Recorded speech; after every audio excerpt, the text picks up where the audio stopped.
think there's a few really important issues facing students today in universities. One that you see reported all over the place is the mental health and well-being of students.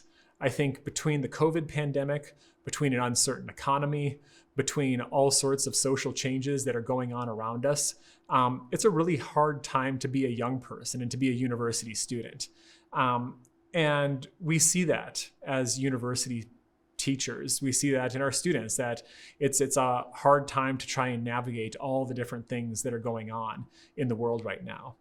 You couple that with the spiritual and existential crises that are going on with disaffiliation, and I think that just compounds it. There really is a sense of a loss of meaning, of a loss of certainty, a loss of what is this thing even all about.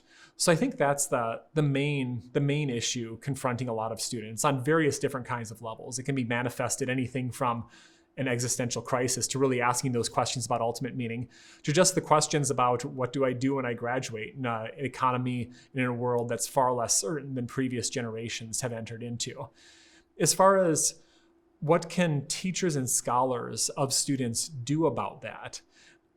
I think in one way, Ex Corde points us towards some of those answers. I think the idea that what a university can do is point us to eternal truths, can give us a better understanding of who we are and of what the world is like. And I think as a Catholic, it's important that these crises are not separated from each other. That not that mental health or wellness can be reduced to spiritual health. It's never appropriate to tell someone who's struggling to cope with day-to-day existence to go pray more or something like that. That's not appropriate.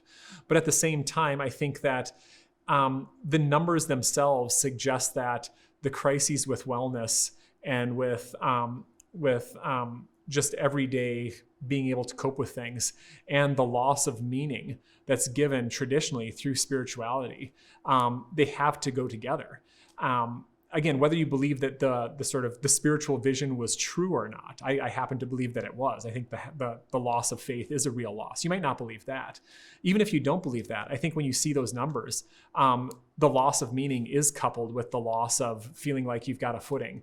So I think one thing, especially as Catholic scholars and teachers on a university campus, that we can offer is a vision of what has been lost and a vision for moving forward, I think, into a healthier direction, but also a vision for what a life that integrates a vision of meaning can look like.